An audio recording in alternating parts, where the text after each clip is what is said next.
한국이 유럽의 불문율을 박살냈습니다. 세계가 발칵 뒤집혔습니다. 유럽이 지켜오던 철벽 같은 원칙이 한국의 기술 앞에서 완전히 무너졌기 때문입니다. 러시아의 위협이 계속되는 가운데 폴란드 정부는 국방력 강화를 결심했습니다. 그리고 그 선택은 독일도 프랑스도 아닌 바로 대한민국. 이에 유럽은 규정을 강화했습니다. 목적은 오직 유럽 내 생산을 우대하고 외부 기술은 밀어내는 것이었고, 한국을 배제하기 위해 말도 안 되는 검증 절차를 요구했죠. 한국의 무기는 껍데기만 바꾼 조리품이다. 유럽의 전문가들은 입을 모아 한국을 조롱했고, 한국은 절대 이 검증에서 통과하지 못할 것이라 확신했습니다. 그런데 독일 검증단이 현장에 도착한 순간 모든 계산이 산산조각 나고 말았습니다. 12발 동시 장전, 1분 이내 연속 발사, 그리고 서류상 수치 80km를 넘어 290km까지 뻗는 사거리. 유럽의 전문가들은 아무 말도 하지 못했고, 결국 유럽연합은 입장을 번복했습니다. 한국의 무기는 유럽을 지켜줄 방패입니다. 도대체 무슨 일이 있었던 걸까요? 한국을 무시하던 유럽이 결국 고개를 숙인 이유, 지금 시작합니다. 구독과 좋아요로 대한민국을 응원해주세요. 이대로 두면 한국에 다 뺏깁니다. 프랑스 쪽 자문관이 보낸 메시지였습니다. 저는 그 문장을 읽고 한동안 화면을 응시했어요. 뺏긴다. 그 표현이 마음에 걸렸습니다. 마치 우리가 뭔가를 갖고 있었는데 빼앗기는 것처럼 들렸어요. 하지만 솔직히 생각해보면 우리가 뭘 갖고 있었던 걸까요? 동유럽 시장을 당연히 유럽 것이라고 여긴 건 아니었는지. 검증도 하기 전에 결론을 정해놓은 그 태도가 불편했습니다.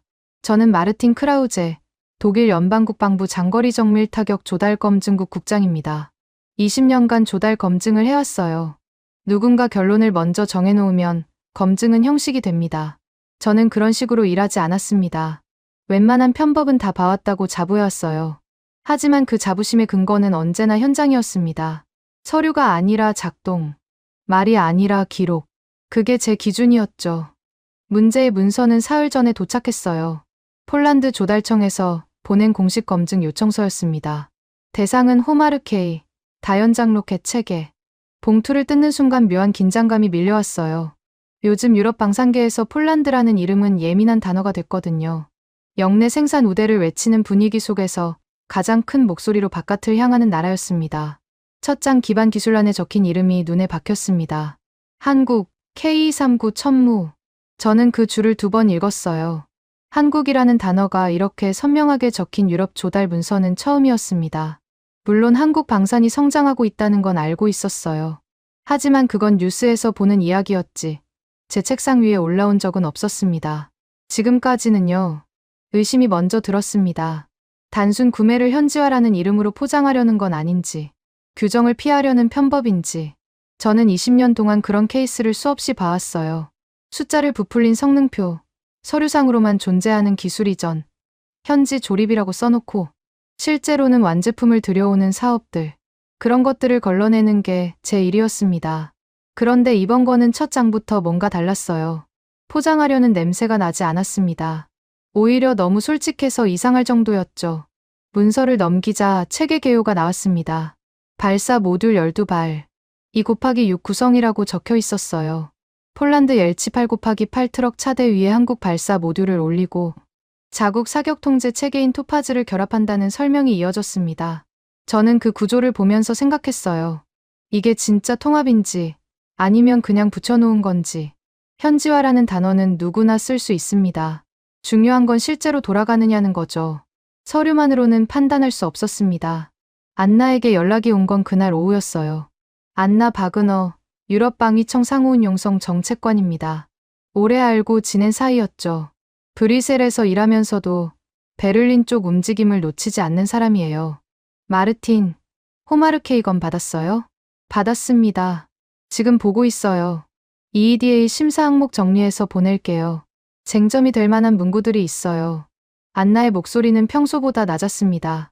저는 그 톤에서 압박의 냄새를 맡았어요. 누군가 벌써 움직이고 있다는 뜻이었죠. 안나는 중립을 지키려는 사람이에요. 그런 사람이 먼저 연락해왔다는 건 상황이 단순하지 않다는 신호였습니다. 어떤 쪽에서 움직이는 겁니까? 프랑스 쪽이요.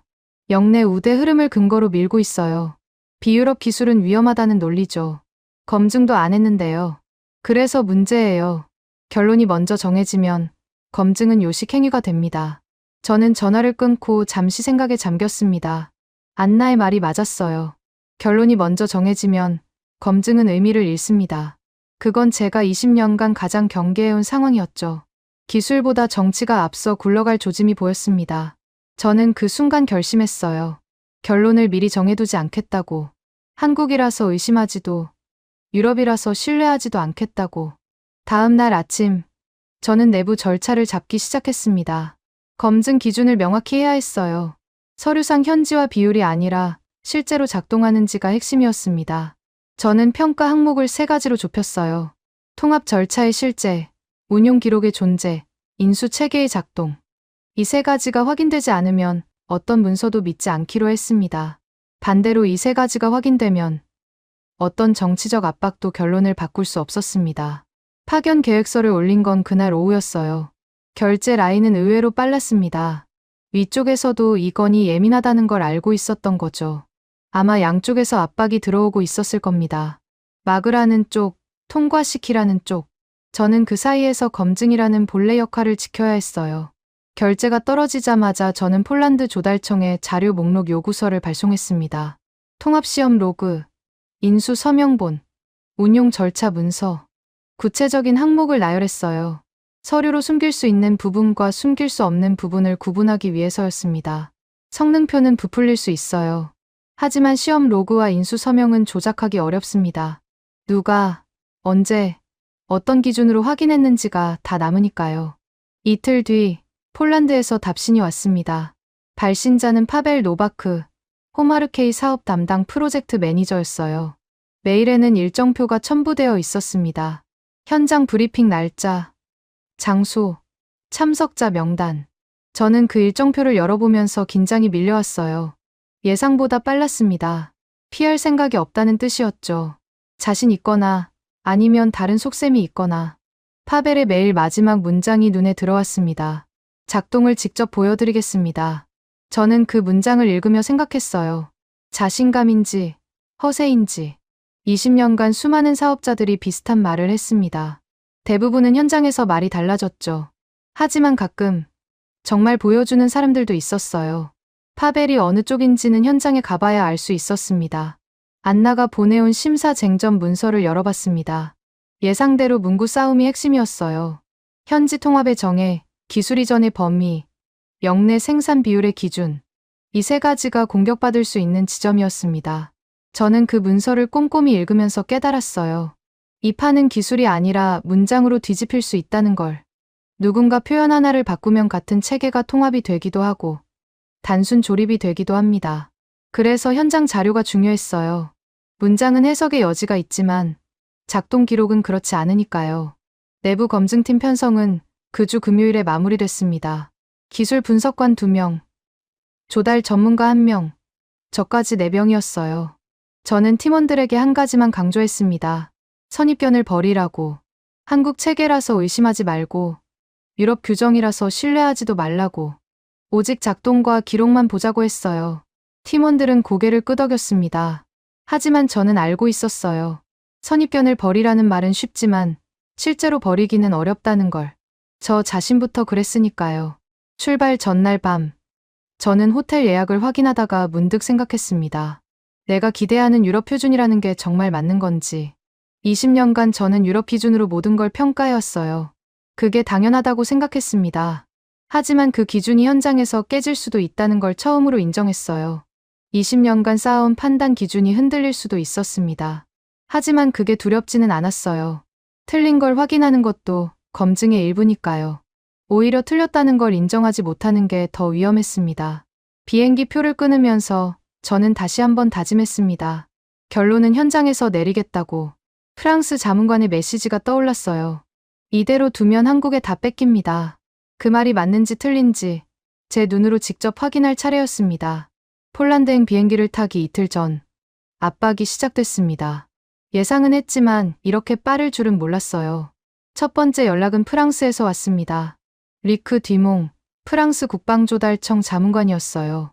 저와는 여러 번 회의에서 마주친 적이 있었죠. 늘 부드러운 말투로 날카로운 요구를 하는 사람이었습니다. 크라우제 국장, 호마르케이건으로 연락드립니다. 예, 듣고 있습니다. 검증 보고서에 표현 하나만 넣어주시면 됩니다. 비유럽 기반 기술의 공급망 리스크. 이 문구가 들어가야 해요. 저는 잠시 말을 멈췄습니다. 검증도 시작하기 전에 결론을 넣으라는 거잖아요. 디몽의 목소리는 여전히 부드러웠지만 요구는 전혀 부드럽지 않았습니다. 디몽 자문관, 저는 아직 현장도 가보지 않았습니다. 현장은 중요하지 않아요. 중요한 건 방향입니다. 유럽 영내 우대 흐름을 아시잖아요. 지금 이 시점에 비유럽 기술이 동유럽에 뿌리 내리면 어떻게 되겠습니까? 그건 정책 판단이지 기술 검증이 아닙니다. 기술 검증 결과가 정책을 만듭니다. 국장님도 아시잖아요. 저는 대답하지 않았습니다. 디몽의 말이 틀린 건 아니었어요. 검증 보고서 한 줄이 수십억 유로의 계약을 좌우하는 경우를 봐왔습니다. 하지만 그렇다고 결론을 미리 정해놓을 수는 없었어요. 저는 전화를 끊으면서 불쾌함을 느꼈습니다. 검증관에게 결론을 주문하다니, 제가 20년간 지켜온 원칙을 모르는 건지, 알면서 무시하는 건지. 그날 오후, 두 번째 압박이 왔습니다. 이번엔 독일 내부에서였어요. 토마스 슈나이더, 방산업계 로비스트였습니다. 공식 직함은 정책자문관이지만 실제로는 독일 방산업체들의 이익을 대변하는 사람이었죠. 그가 제 사무실로 찾아왔습니다. 크라우제 국장, 잠깐 시간 되시죠? 무슨 일입니까? 슈나이더 씨. 슈나이더는 의자에 앉으며 서류 한 장을 꺼냈습니다. 숫자가 빼곡하게 적혀 있었어요. 독일 방산업체들의 고용 현황이었습니다. 호마르케이가 통과되면 이 일자리들이 위험해집니다. 폴란드가 한국 체계를 도입하면 다음은 어디겠습니까? 발트 3국, 루마니아, 불가리아, 도미노예요. 그건 시장 경쟁의 문제 아닙니까? 경쟁이요. 한국이 가격으로 밀어붙이는 걸 경쟁이라고 부르십니까? 슈나이더의 목소리가 높아졌습니다.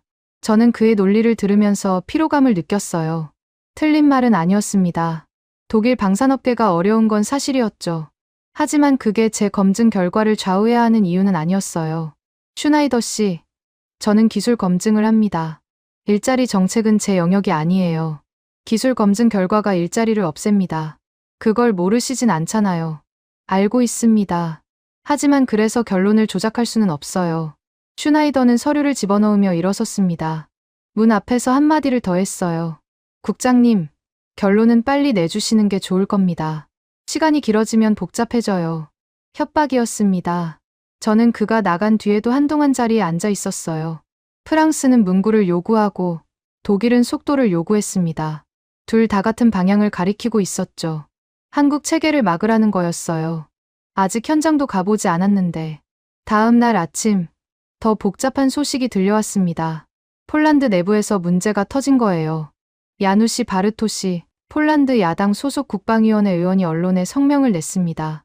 호마르케이 사업의 현지화는 명분뿐이라는 내용이었어요. 한국에서 완제품을 들여와서 폴란드 트럭에 올려놓는 게 무슨 현지화냐는 공격이었습니다. 저는 그 기사를 읽으면서 경계심이 들었습니다. 야누시의 주장이 맞는지 틀린지는 아직 몰랐어요. 하지만 타이밍이 이상했습니다. 제가 폴란드에 가기 직전에 터뜨린 거잖아요. 우연이라고 보기 어려웠습니다. 누군가 연결되어 있다는 뜻이었죠. 안나에게 전화를 걸었습니다. 야누시 의원건 봤어요?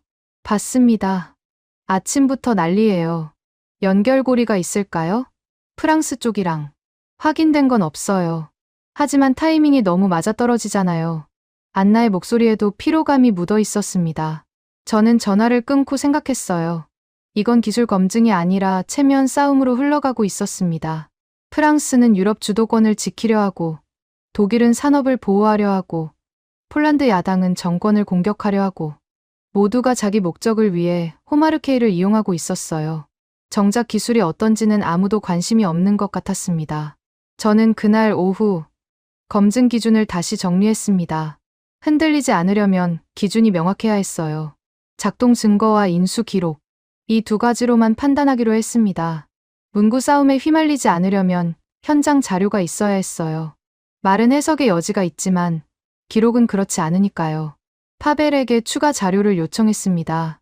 통합시험 로그의 세부 항목, 인수 서명자 명단, 운용 절차 확인표, 구체적으로 나열했어요. 저는 메일을 보내면서 조급함을 느꼈습니다. 현장에 가기 전에 미리 확보해야 할 것들이 있었어요. 빈손으로 가면 말싸움에서 질 수밖에 없었습니다. 안나가 저녁에 파일을 보내왔습니다. EEDA 심사 쟁점 문서였어요. 저는 그 파일을 열어보면서 집중했습니다. 핵심은 3가지였어요. 현지 통합의 정해, 기술 이전의 실체, 공급망 의존도. 이 3가지가 공격 포인트였습니다. 누군가 이 중 하나만 흔들어도 전체 평가가 흔들릴 수 있었어요. 저는 그 문서를 읽으면서 깨달았습니다. 이 판은 기술로 이기는 게 아니었어요. 문장으로 이기거나 기록으로 버티거나 둘 중 하나였습니다. 프랑스와 독일은 문장으로 밀어붙이려 하고 있었어요. 그렇다면 저는 기록으로 막아야 했습니다. 밤늦게까지 표현 가이드를 작성했습니다. 검증 보고서에 들어갈 수 있는 문구와 들어가면 안 되는 문구를 구분했어요. 주관적 해석이 들어갈 여지를 최소화하려고 했습니다. 공급망 리스크라는 표현 대신 공급 경로 확인 결과, 현지화 수준이라는 표현 대신 통합 절차 문서와 상태, 애매한 단어들을 걷어내고 사실만 남기기로 했어요. 새벽 2시가 넘어서야 작업을 마쳤습니다. 저는 모니터를 끄면서 생각했어요. 20년간 검증을 해왔지만 이렇게 사방에서 압박이 몰려온 적은 드물었습니다. 기술을 보기도 전에 결론을 정하라는 요구가 쏟아지고 있었어요. 저는 그 요구들을 모두 거절했습니다. 하지만 거절만으로는 부족했어요. 현장에서 증거를 가져와야 했습니다. 비행기 출발까지 하루가 남았습니다. 저는 짐을 싸면서 다시 한번 다짐했어요. 문장 싸움에 휘말리지 않겠다고. 현장 자료를 최우선으로 확보하겠다고.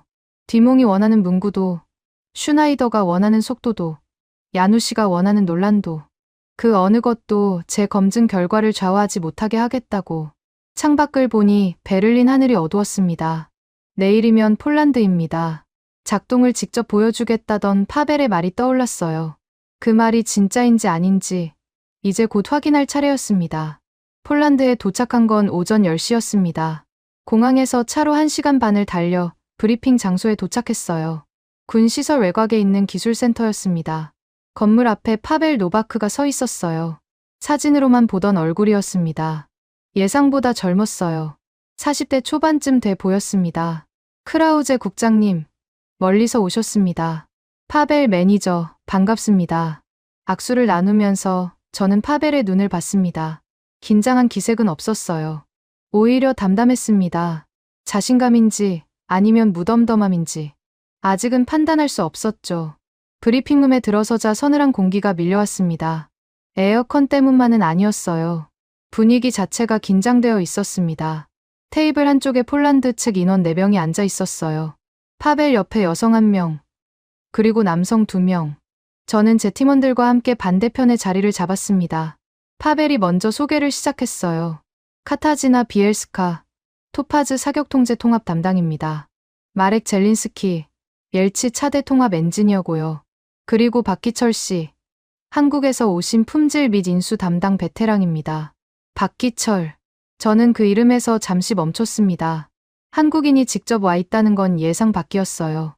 대부분의 수출 사업에서 본국 인력은 초기에만 관여하고 빠지는 경우가 많았거든요.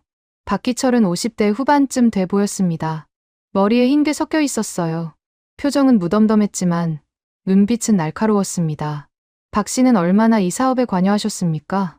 제 질문에 박기철이 직접 대답했어요. 한국식 억양이 섞인 영어였지만 명확했습니다. 26년입니다. 천무체계 초기 개발부터 수출 인수까지 전 과정을 담당했어요. 26년. 저는 그 숫자를 듣고 잠시 계산했습니다. 이 사람은 이 체계가 태어날 때부터 지켜본 거였어요. 단순한 영업 인력이 아니었습니다. 브리핑이 시작됐습니다. 파벨이 전체 구조를 설명했어요. 호마르케이는 한국 발사 모듈과 탄약 체계를 기반으로 하되 폴란드 옐치 8x8 트럭 차대 위에 올리고 자국 사격 통제 체계인 토파즈를 결합한 통합 모델이라고 했습니다. 저는 그 설명을 들으면서 경계심을 놓지 않았어요. 말로는 뭐든 그럴듯하게 들리니까요. 카타지나가 앞으로 나왔습니다. 노트북을 열더니 토파즈 화면을 띄웠어요. 저는 그 화면을 보는 순간 뭔가 이상하다는 걸 느꼈습니다. 이상하다기보다는 예상과 달랐어요. 화면 구성이 깔끔했습니다. 한국 체계와 폴란드 체계가 따로 노는 게 아니라 하나의 흐름으로 연결되어 있었어요. 이게 발사 명령 전달 경로입니다. 토파즈에서 신호가 나가면 한국 모듈이 받아서 처리하고 결과가 다시 토파즈로 돌아옵니다. 양방향이에요. 카타지나의 설명을 들으면서 저는 고개를 갸웃거렸습니다. 보통 현지화 사업에서 이 부분이 문제가 되거든요. 두 체계가 겉으로는 붙어 있지만 실제로는 따로 놀아서 신호가 끊기거나 지연되는 경우가 많았어요.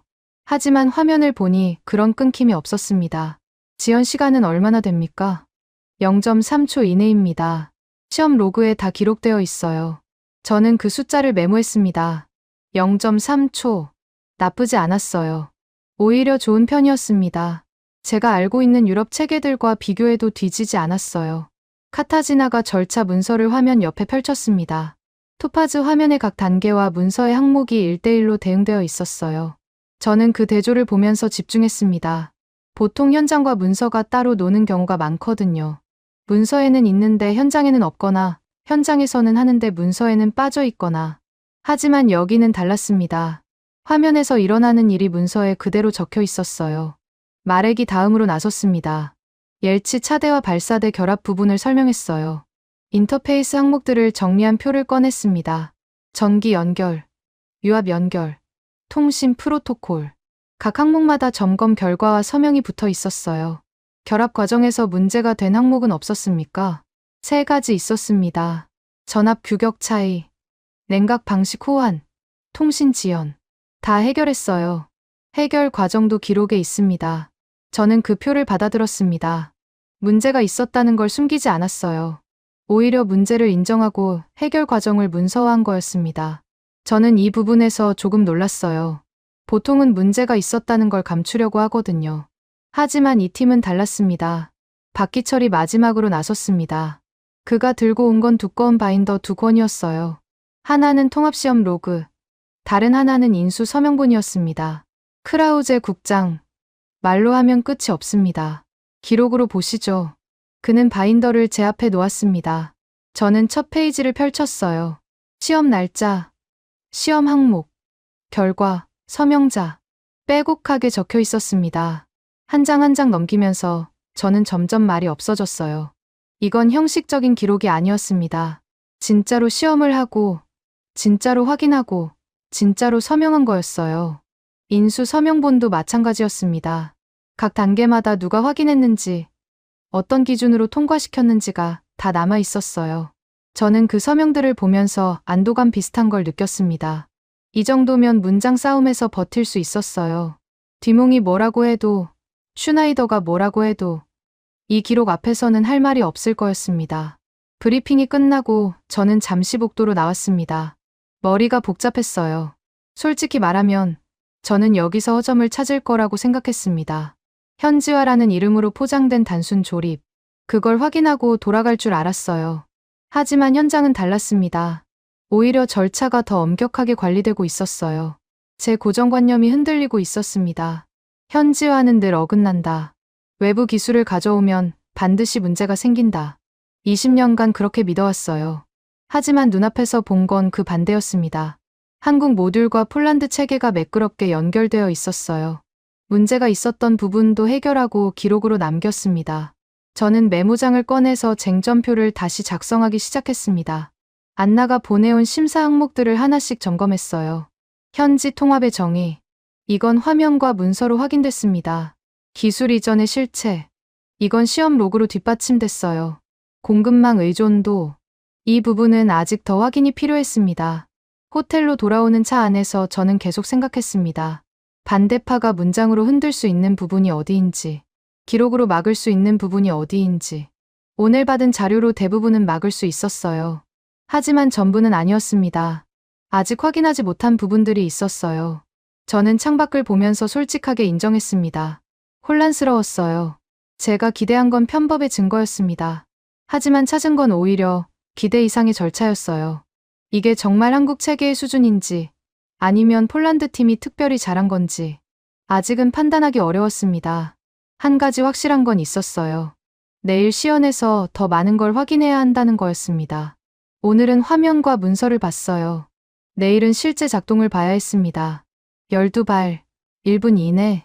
그게 정말 가능한지, 제 눈으로 직접 확인할 차례였습니다. 호텔 방에 돌아온 건 저녁 8시였습니다. 저는 짐도 풀지 않고 책상에 앉았어요. 오늘 받은 자료들을 다시 펼쳤습니다. 통합시험 로그, 인수 서명본, 인터페이스 점검표. 낮에는 훑어보기만 했지만 지금은 제대로 읽어야 했어요. 문장 싸움에서 이기려면 빈틈을 먼저 찾아야 했습니다. 1시간쯤 지났을 때 저는 이상한 점을 발견했습니다. 빈틈이 없었어요. 아니, 정확히 말하면 빈틈이 있었는데 다 메워져 있었습니다. 인터페이스 항목에서 문제가 생겼던 부분들, 전압 규격 차이, 냉각 방식 호환, 통신 지연. 이 3가지가 기록되어 있었고 각각 해결 과정과 최종 확인 서명이 붙어 있었어요. 문제를 숨긴 게 아니라 문제를 풀고 증거를 남긴 거였습니다. 저는 펜을 내려놓고 잠시 생각했습니다. 이게 가능하려면 뭐가 필요할까? 현지 팀의 역량만으로는 부족해요. 원본 체계 자체가 이런 결합을 허용하는 구조여야 합니다. 그렇지 않으면 붙여놓아도 금방 어긋나거든요. 저는 20년간 그런 실패 사례를 수없이 봐왔어요. 겉으로는 통합이라고 하지만 실제로는 따로 놀아서 현장에서 문제가 터지는 경우들. 하지만 호마르케이는 달랐습니다. 한국 발사 모듈과 폴란드 차대, 폴란드 사격 통제가 하나의 체계처럼 돌아가고 있었어요. 이건 폴란드 팀이 잘해서만 된 게 아니었습니다. 한국 쪽 핵심 모듈이 처음부터 이런 결합을 염두에 두고 설계됐다는 뜻이었어요. 현지화의 강한 구조. 저는 그 표현을 메모장에 적었습니다. 밤 10시쯤 안나에게서 연락이 왔습니다. 마르틴, 지금 통화 가능해요? 예, 괜찮습니다.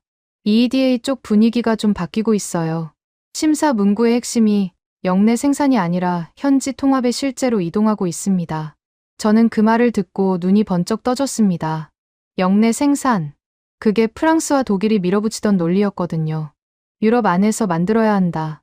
바깥에서 가져오면 안 된다. 그런데 그 프레임이 흔들리고 있다는 거였어요. 무슨 계기가 있었습니까? 동유럽 쪽에서 반발이 나왔어요. 영내 생산만 고집하면 정작 필요한 전력을 못 갖춘다는 거죠. 폴란드, 발트 3국, 루마니아. 이쪽에서 목소리가 커지고 있어요. 저는 고개를 끄덕였습니다. 전장은 동쪽에 있었어요. 정작 싸워야 할 나라들이 무기를 못 사면 무슨 소용이겠습니까? 그 현실이 심사 기준을 바꾸고 있었습니다. 그러면 저한테 유리해지는 건가요? 조건부예요. 현지 통합의 실제를 증명해야 합니다. 그냥 붙여놓은 게 아니라 진짜 통합됐다는 걸 보여줘야 해요. 그건 자료가 있습니다. 오늘 받아왔어요. 좋아요. 그러면 문구 싸움에서 버틸 수 있을 거예요. 전화를 끊고 저는 확신이 생겼습니다. 방향이 맞았어요. 현장 자료를 확보하기로 한 판단이 옳았습니다. 뒷문과 슈나이더가 문장으로 밀어붙여도 기록으로 막을 수 있었어요. 하지만 압박은 끝나지 않았습니다. 다음 날 아침 메일함을 열자 2통의 메일이 와 있었어요. 하나는 뒤뭉에게서, 하나는 슈나이더에게서. 둘 다 비슷한 내용이었습니다. 검증 일정을 단축하라는 요구였어요. 그리고 보고서 초안을 미리 공유하라는 요청도 들어 있었습니다. 저는 그 메일들을 읽으면서 피로감을 느꼈습니다.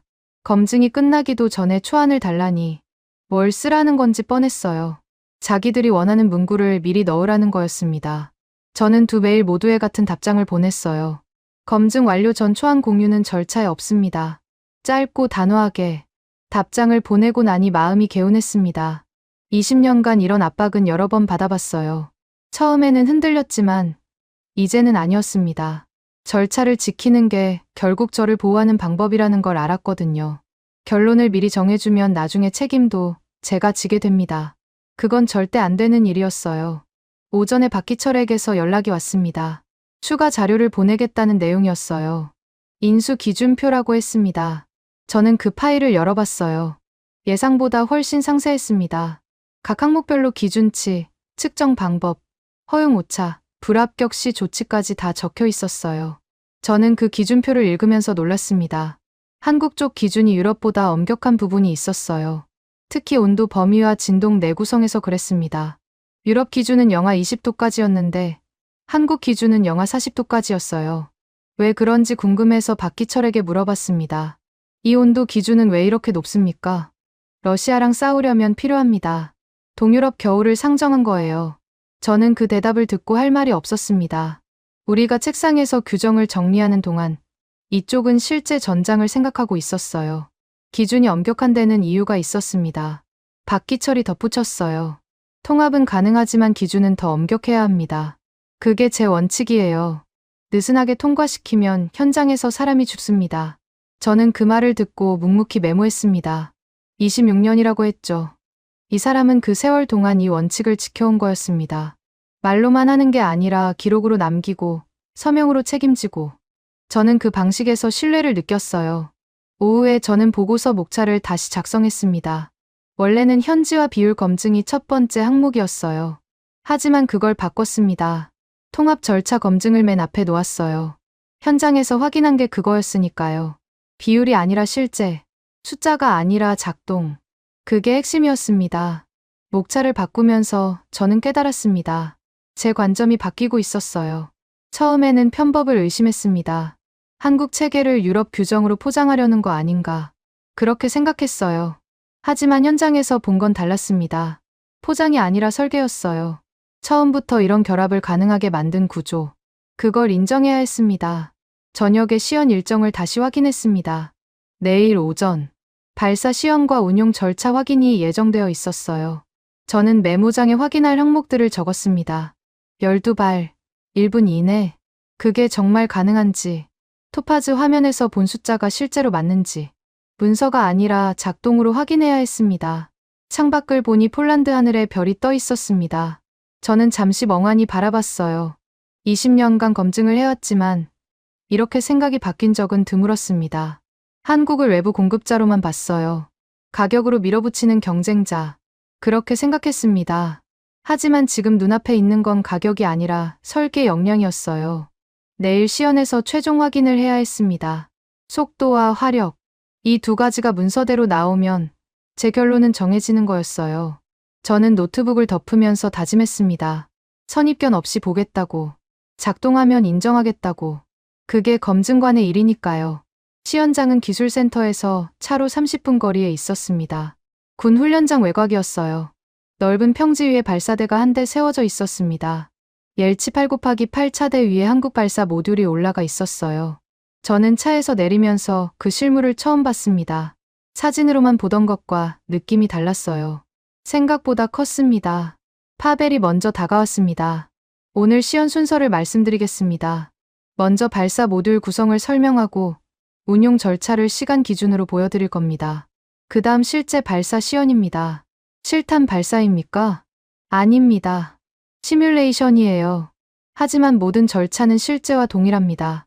시간도 똑같이 측정됩니다. 저는 고개를 끄덕였습니다. 실탄 발사는 아니어도 절차와 시간이 같다면 검증에는 충분했어요.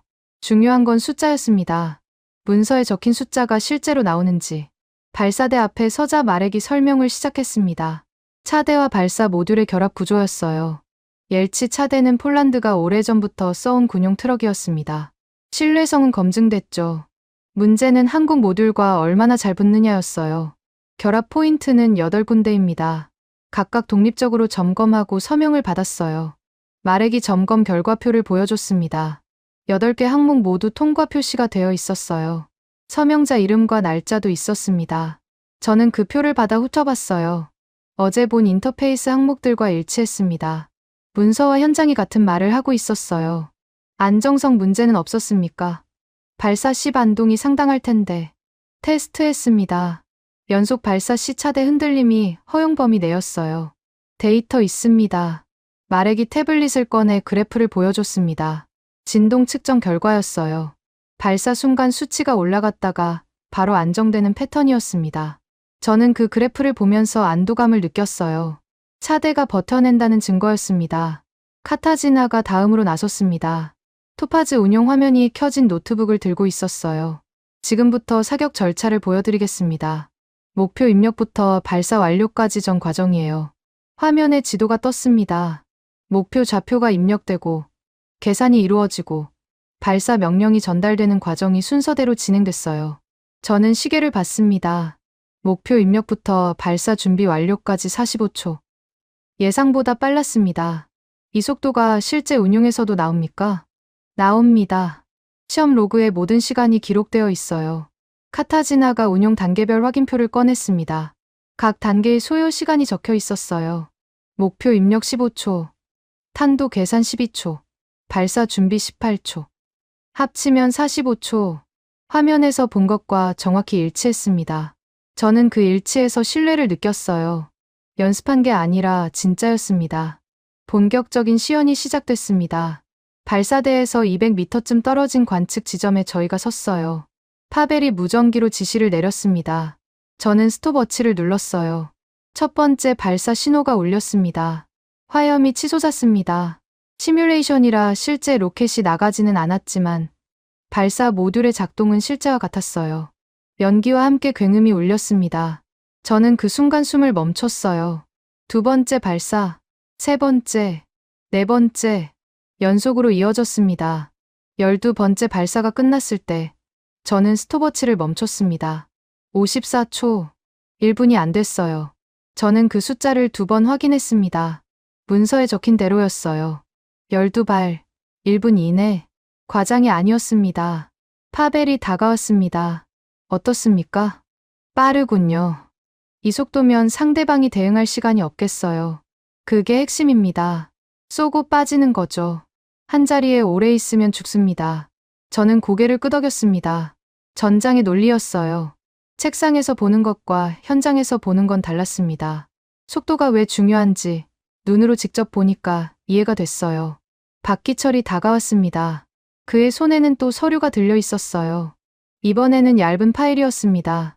시연 결과를 인수 체크리스트에 묶었습니다. 시간 기록, 작동 상태, 점검 결과 다 들어있어요. 저는 그 파일을 받아들었습니다. 펼쳐보니 방금 본 시연의 모든 데이터가 정리되어 있었어요. 발사 간격, 총 소요 시간, 각 모듈의 작동 상태. 옆에는 담당자 서명이 있었습니다. 이걸 언제 만든 겁니까?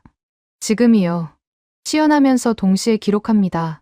속도는 홍보가 아니라 기록이에요.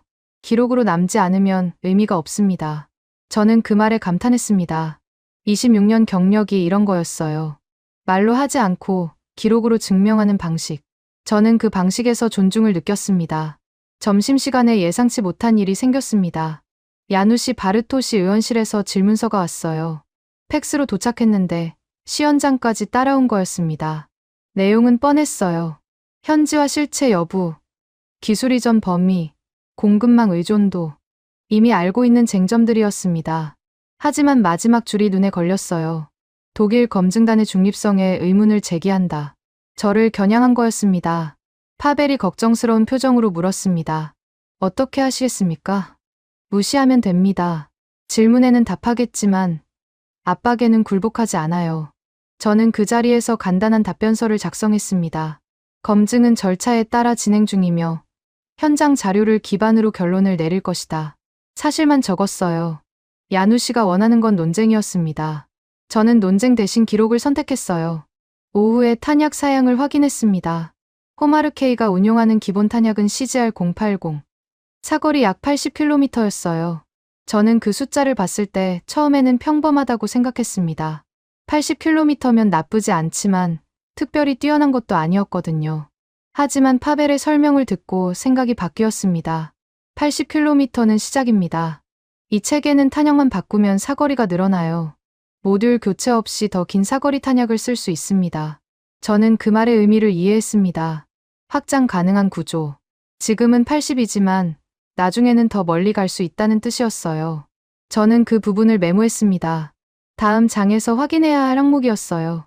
저녁에 호텔로 돌아오면서 저는 오늘 본 것들을 정리했습니다. 12발, 54초, 80km. 숫자가 머릿속에 박혔어요. 이 체계는 단순히 멀리 가는 무기가 아니었습니다.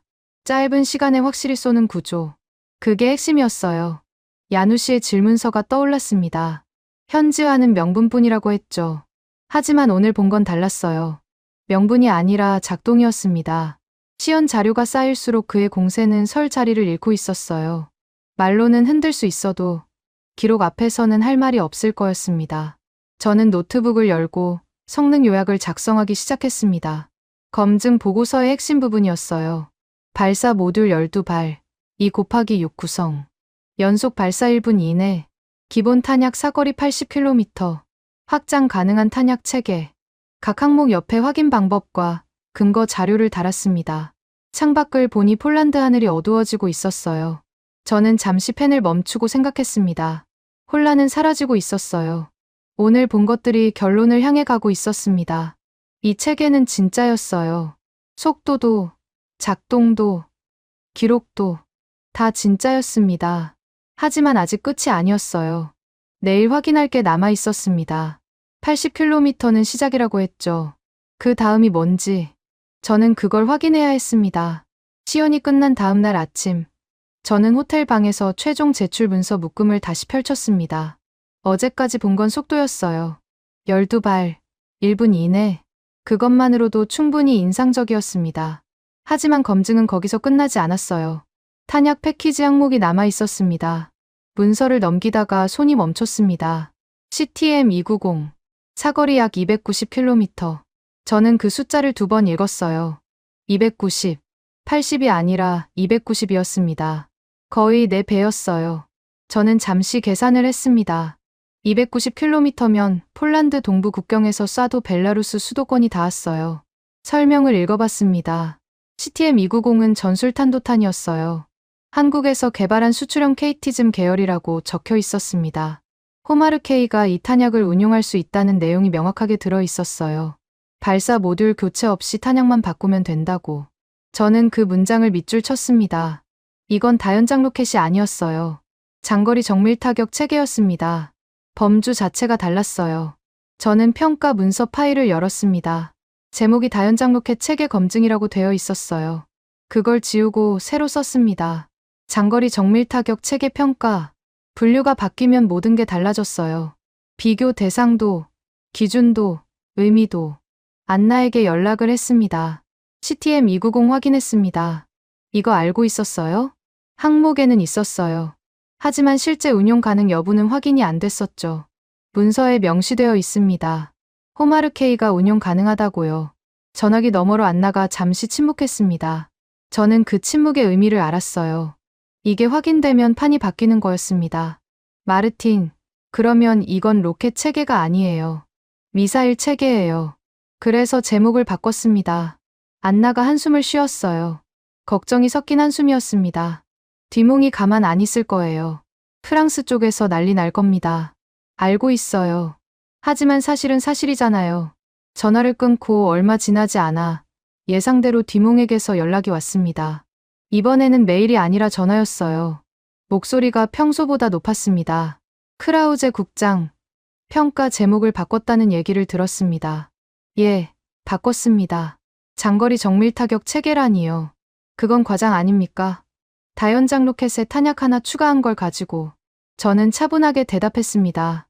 뒤몽 자문관, 290km 사거리 탄약을 운용할 수 있으면 그건 로켓이 아니라 미사일입니다. 범주가 다른 거예요. 운용 가능하다는 게 확인됐습니까? 실제로 쐈습니까? 문서에 명시되어 있고 인수 항목에 포함되어 있습니다.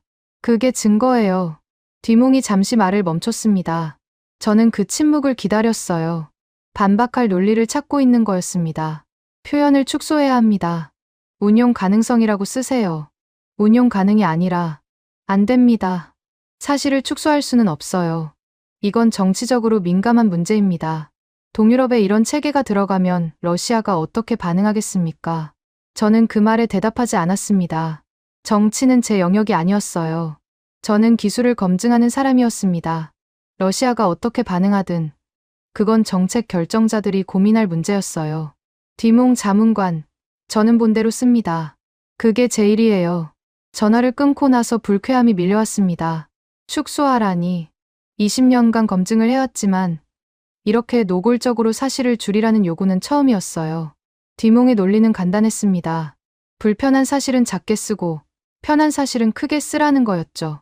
저는 그 방식을 받아들일 수 없었습니다.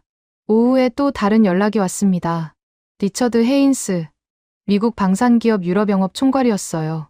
이름은 들어본 적이 있었지만 직접 대화한 건 처음이었습니다. 그가 왜 저한테 연락을 했는지 바로 알 수 있었어요. 한국 체계가 부각되면 미국 체계가 밀리니까요. 크라우제 국장, 호마르케이 검증건으로 연락드립니다. 예, 듣고 있습니다. 미국에도 비슷한 옵션이 있습니다. 하이마스 체계요. 동맹 차원에서 비교 검토를 해보시는 게 어떻겠습니까? 저는 그 제안의 의도를 바로 알아챘어요. 비교를 하자는 게 아니었습니다. 한국 체계를 상대적으로 깎아내리자는 거였죠. 헤인스 씨, 이번 검증은 호마르케이 단독 평가입니다. 비교 검증은 범위에 없어요. 하지만 폴란드 안보를 위해서는 동맹 옵션도 고려해야 하지 않겠습니까? 미국과의 관계를 생각하면요. 저는 잠시 생각했습니다. 리처드의 논리는 기술이 아니라 정치였어요. 동맹 프레임. 그걸 들고 나온 거였습니다. 미국과 가까운 게 좋지 않냐는 논리. 하지만 저는 검증관이었어요. 정치 판단은 제 몫이 아니었습니다. 헤인스 씨, 저는 기술을 봅니다. 동맹 관계는 제 평가 항목에 없어요. 그건 너무 좁은 시각 아닙니까? 좁은 게 제 일입니다. 넓은 건 다른 사람들이 하시면 돼요. 전화를 끊으면서 저는 경계심을 느꼈습니다. 디몽은 축소하라고 하고 리처드는 비교하라고 했어요. 둘 다 같은 방향을 가리키고 있었습니다. 한국 체계를 깎아내리라는 거였죠. 저는 그 압박들을 모두 차단했습니다. 사실은 사실이에요. 축소하거나 비교해서 바꿀 수 있는 게 아니었습니다.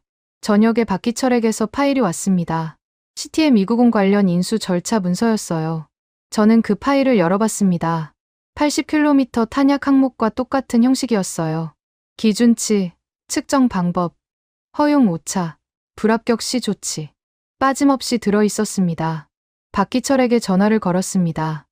290km 탄약도 같은 기준으로 인수합니까? 당연하죠. 아니, 더 엄격합니다. 사거리가 길면 오차도 커지거든요. 그래서 정밀도 기준이 더 높아요. 저는 그 말을 듣고 메모했습니다. 강한 무기는 더 엄격한 기록을 요구한다.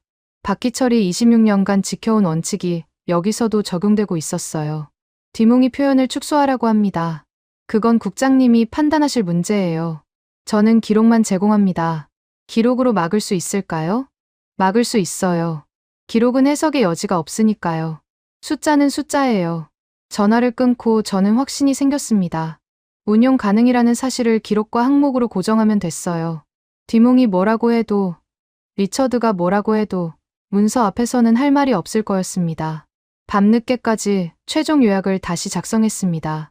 발사 모듈 12발, 연속 발사 1분 이내, 기본 탄약 사거리 80km, 확장 탄약 사거리 290km, 각 항목의 근거 자료를 달았어요. 인수 기록, 시험 로그, 문서 번호, 빈틈없이 채웠습니다. 창밖을 보니 폴란드 하늘에 구름이 끼어 있었어요. 저는 잠시 펜을 멈추고 생각했습니다. 290km. 이 숫자가 의미하는 게 뭘까? 단순히 더 멀리 간다는 게 아니었어요. 전장의 판이 바뀌는 거였습니다. 동유럽에 이 체계가 들어가면 억지력의 균형이 달라졌어요. 저는 경외감을 느꼈습니다. 한국을 외부 공급자로만 봤어요. 가격으로 밀어붙이는 경쟁자. 그렇게 생각했습니다. 하지만 눈앞에 있는 건 가격이 아니라 전략적 역량이었어요. 이 체계를 만든 나라는 전장을 이해하고 있었습니다. 내일이면 베를린으로 돌아갑니다. 최종 보고서를 올려야 했어요. 저는 노트북을 덮으면서 다짐했습니다. 본대로 쓰겠다고, 축소하지 않겠다고. 그게 제가 20년간 지켜온 원칙이니까요. 베를린에 돌아온 건 저녁 7시였습니다. 공항에서 사무실로 바로 갔어요. 최종 검증 보고서를 결제 라인에 올려야 했습니다. 시간이 없었어요. 디몬과 슈나이더가 먼저 움직이기 전에 제 보고서가 올라가야 했습니다. 사무실에 도착하자마자 컴퓨터를 켰습니다. 폴란드에서 작성한 초안을 열었어요. 제목부터 다시 확인했습니다. 호마르케이 장거리 정밀 타격 체계 검증 보고서. 다연장 로켓이라는 표현은 빼버렸어요. 범주가 다르다는 걸 제목에서부터 명확히 해야 했습니다. 보고서를 올리기 직전 슈나이더에게서 전화가 왔습니다. 예상한 대로였어요. 그가 가만히 있을 리가 없었습니다. 크라우제 국장, 보고서 올리기 전에 얘기 좀 합시다. 슈나이더 씨, 저는 지금 바쁩니다. 잠깐이면 돼요. 결론만 조금 수정하면 됩니다. 저는 전화기를 꽉 쥐었습니다. 또 시작이었어요. 결론을 수정하라니. 20년간 이런 압박을 받아왔지만 지금처럼 노골적인 건 드물었습니다. 어떻게 수정하라는 겁니까? 통합 기준 충족이라는 표현을 빼세요. 통합 가능성 검토 정도로 낮추면 됩니다. 그건 사실과 다릅니다. 현장에서 확인한 건 가능성이 아니라 실제예요. 국장님, 독일 방산업계가 어떤 상황인지 아시잖아요. 지금 여기서 한국 체계에 합격증을 주면 어떻게 되겠습니까? 다음 계약에서 우리 업체들이 다 밀려요. 저는 잠시 말을 멈췄습니다. 슈나이더의 논리는 간단했어요. 한국이 이기면 독일이 진다. 그래서 한국이 지게 만들어야 한다. 하지만 저는 검증관이었습니다. 누가 이기고 지는지는 제 몫이 아니었어요. 슈나이더 씨, 저는 본대로 씁니다. 시장 경쟁은 제 영역이 아니에요. 국장님이 쓰는 보고서 한 줄이 수천 개 일자리를 좌우합니다. 그 책임을 지실 겁니까? 책임요? 저는 사실을 쓰는 책임을 집니다. 거짓을 쓰는 책임은 안 져요. 전화를 끊었습니다. 손이 떨렸어요. 분노 때문이 아니었습니다. 긴장 때문이었어요. 이제 돌아갈 수 없었습니다. 보고서를 올리면 모든 게 결정되는 거였어요. 안나에게 연락했습니다. 보고서를 올리기 전에 마지막 점검이 필요했어요. 안나, 문구 리스크 확인해 줄 수 있어요? 보내줘요.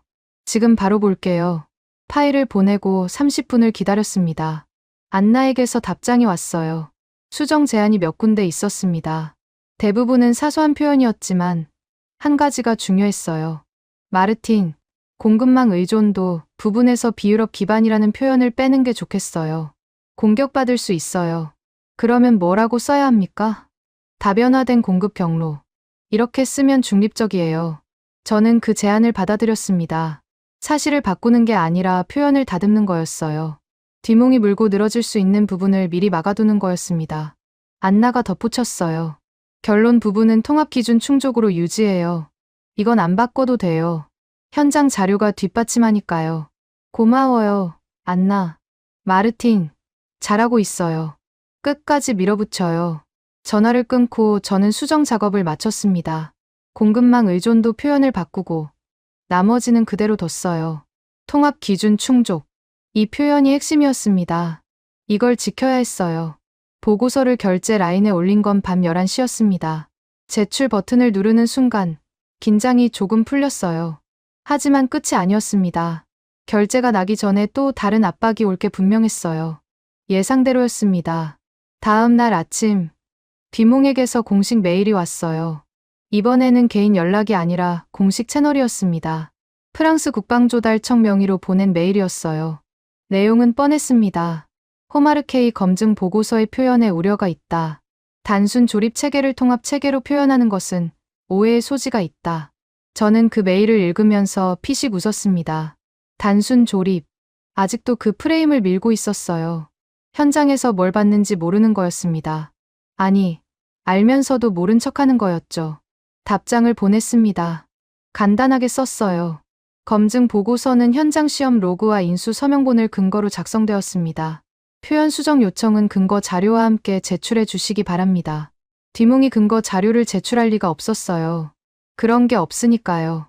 오전에 파벨에게서 파일이 왔습니다. 추가 확인 자료였어요.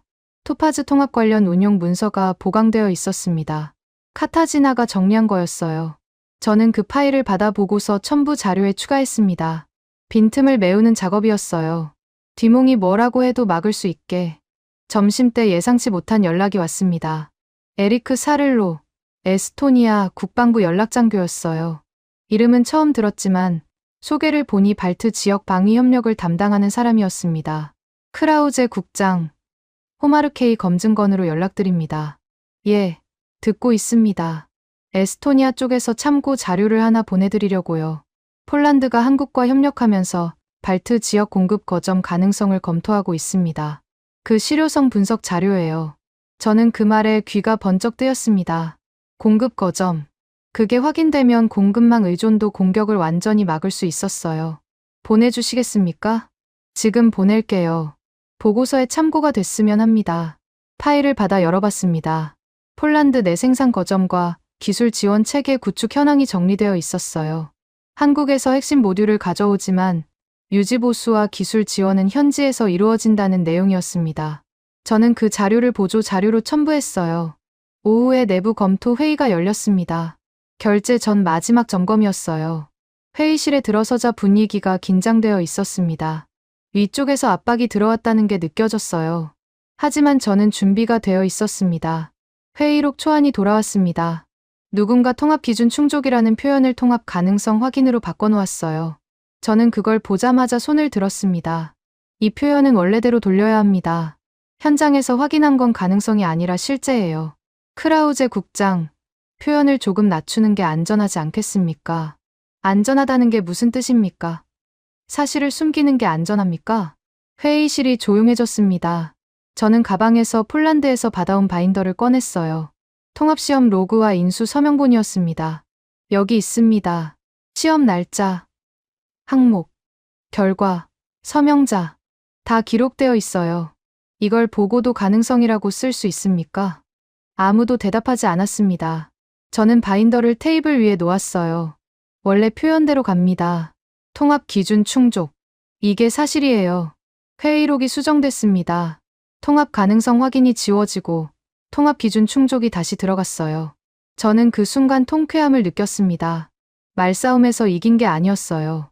기록으로 이긴 거였습니다. 결제가 떨어진 건 그날 저녁이었습니다.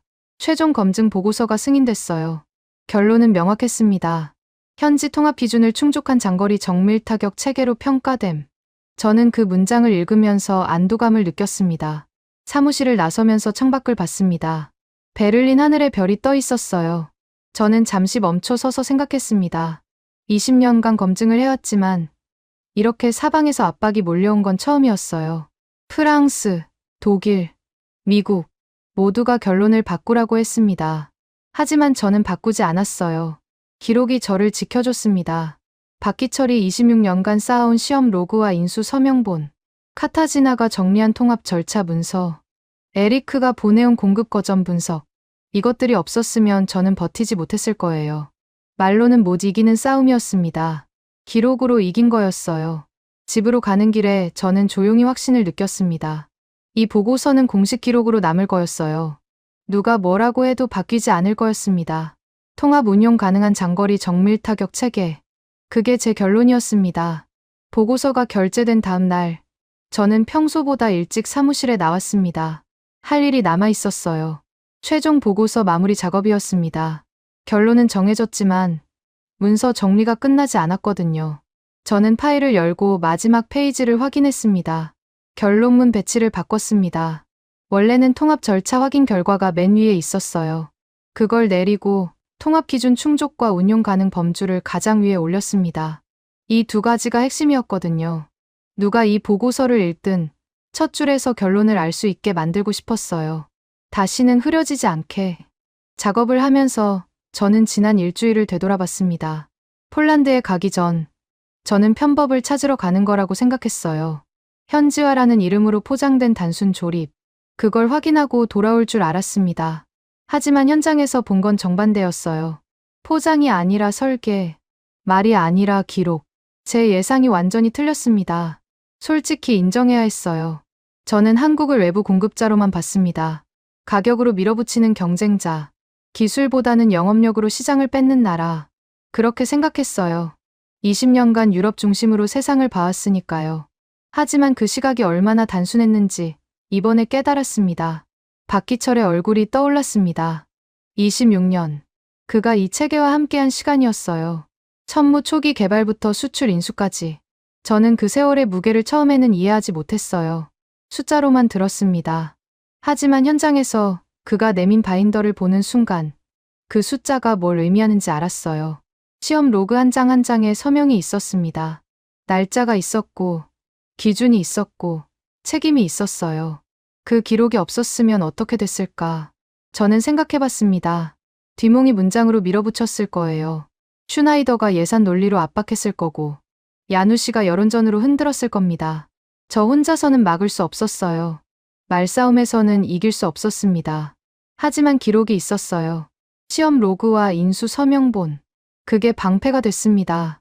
파벨과 카타지나, 마렉의 얼굴도 떠올랐어요. 폴란드 통합팀이었죠. 저는 그들을 처음 봤을 때 경계했습니다. 현지화는 늘 어긋난다. 외부 기술을 가져오면 반드시 문제가 생긴다. 그게 제 고정관념이었어요. 하지만 그들은 그 편견을 절차로 깨뜨렸습니다. 문제가 생기면 해결하고, 해결하면 기록했어요. 숨기지 않았습니다. 오히려 문제를 인정하는 게 신뢰를 만들었어요. 카타지나가 보여준 토파즈 화면이 생각났습니다. 한국 모듈과 폴란드 체계가 하나의 흐름으로 연결되어 있었어요. 지연 시간 0.3초 이내 문서에 적힌 숫자가 화면에서 그대로 나왔습니다. 저는 그 순간 뭔가가 흔들리는 걸 느꼈어요. 제가 믿어온 기준이 흔들리는 거였습니다. 유럽이 항상 앞선다는 믿음. 그게 무너졌어요. 마렉이 제출한 인터페이스 점검표도 기억났습니다. 문제가 3가지 있었다고 했죠. 전압 규격 차이, 냉각 방식 호환, 통신 지연. 보통은 그런 문제를 숨기려고 합니다. 하지만 마렉은 달랐어요. 문제가 있었고, 해결했고, 여기 기록이 있다. 그렇게 말했습니다. 저는 그 태도에서 전문가의 자존심을 봤어요. 숨기는 게 아니라 증명하는 자존심. 보고서 마지막 페이지를 다시 읽었습니다. 결론문이 눈에 들어왔어요. 현지 통합 기준을 충족한 장거리 정밀 타격 체계로 평가됨. 저는 그 문장을 쓰면서 많은 압박을 받았습니다. 가능성으로 낮추라는 요구, 표현을 축소하라는 요청, 비교 검토를 하라는 제안. 다 거절했어요. 사실은 사실이니까요. 문서 보관 지정을 했습니다. 이 보고서는 연방국방부 공식 기록으로 남게 돼요. 누가 뭐라고 해도 바뀌지 않습니다. 디몽이 나중에 다시 문제를 제기해도, 슈나이더가 로비를 해도 이 기록은 그대로예요. 저는 그 사실에서 안도감을 느꼈습니다. 말은 사라지지만 기록은 남으니까요. 내부 공유 메일을 보냈습니다. 관련 부서에 최종 보고서를 배포하는 거였어요. 제목을 쓰면서 잠시 멈췄습니다. 호마르케이 검증 완료. 간단하게 썼어요. 길게 쓸 필요가 없었습니다. 결론은 보고서 안에 다 있으니까요. 메일을 보내고 나서 저는 의자에 기대앉았습니다. 창밖으로 베를린 하늘이 보였어요. 맑은 날이었습니다. 저는 잠시 아무 생각 없이 하늘을 바라봤어요. 20년간 검증을 해왔지만 이번처럼 생각이 바뀐 적은 드물었습니다. 한국에 대한 제 시각이 완전히 달라졌어요. 예전에는 하청이라고 생각했습니다. 유럽이 설계하고 한국이 만드는 구조. 그렇게 봤어요. 하지만 지금은 달랐습니다. 한국은 하청이 아니었어요. 설계와 작동의 중심축이었습니다. 처음부터 현지화를 염두에 둔 구조. 붙여도 무너지지 않는 설계. 그걸 만든 건 한국이었어요. 박기철이 마지막에 한 말이 떠올랐습니다. 느슨하게 통과시키면 현장에서 사람이 죽습니다. 저는 그 말을 듣고 아무 대답도 하지 못했어요.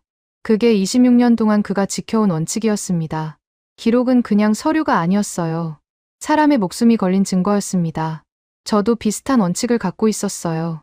사실대로 쓴다. 그게 제 기준이었습니다. 하지만 솔직히 말하면 저는 그 원칙을 지키기가 점점 어려워지고 있었어요.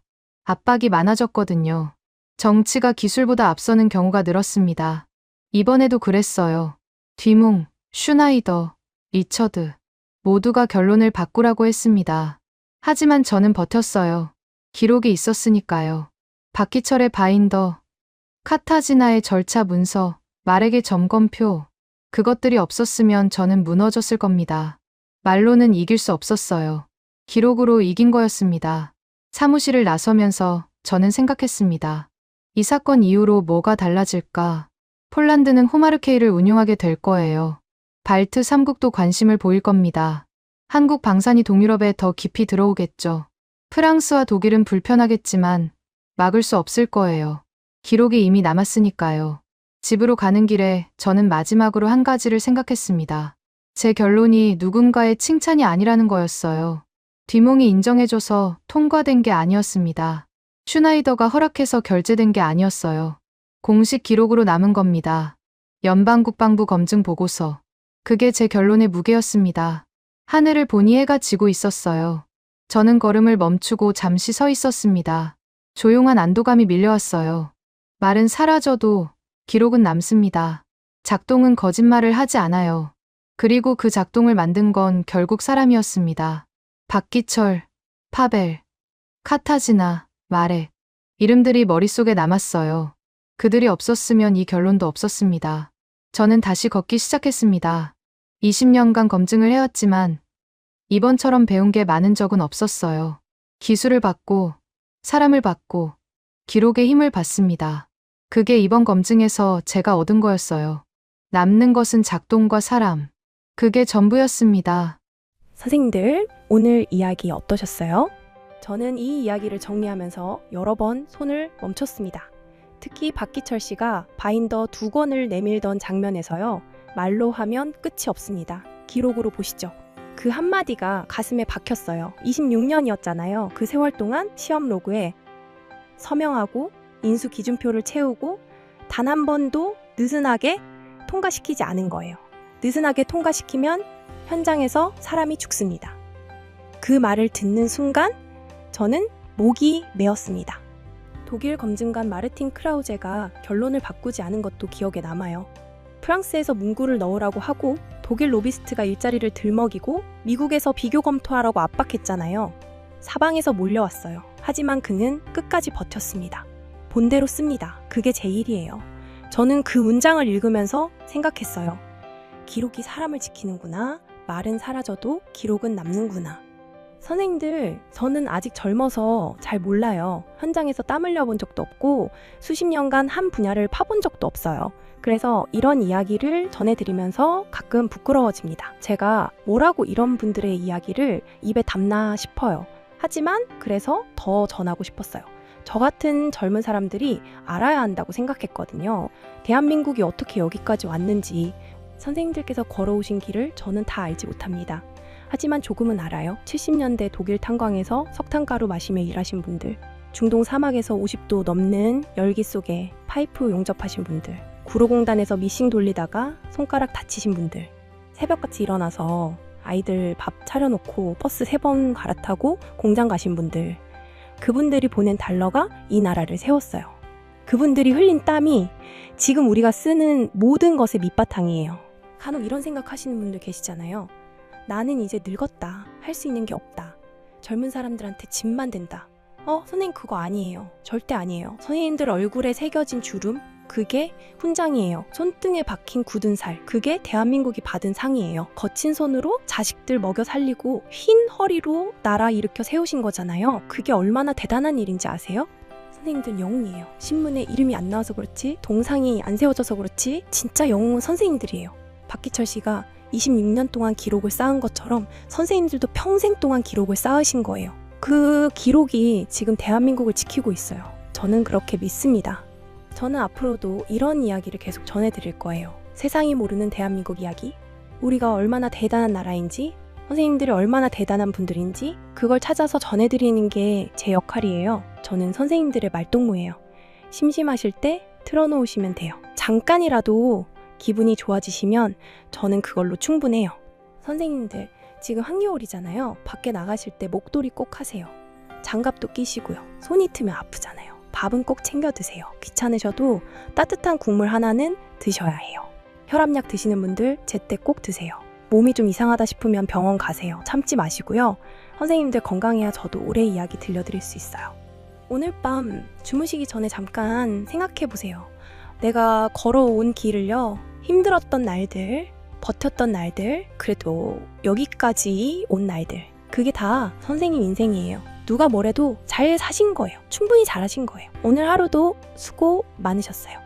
구독이랑 좋아요 부담 가지실 거 없어요. 돈 드는 거 아니거든요. 그냥 버튼 한번 누르시면 돼요. 로그인이 복잡하시면 안 하셔도 돼요. 댓글도 마찬가지예요. 독수리 타법이어도 괜찮아요. 오타 나도 괜찮아요. 짧게 한 줄만 써주셔도 저는 힘이 나요. 선생님들 목소리 듣고 싶어서 그래요. 존경하고 감사하고 사랑합니다. 지금까지 여러분의 영원한 말동무 감동을 더하다였습니다. 세계를 놀라게 한 대한민국, 다음 영상에서도 계속됩니다. 지금까지 여러분의 영원한 말동무 감동을 더하다였습니다. 세계를 놀라게 한 대한민국, 다음 영상에서도 계속됩니다.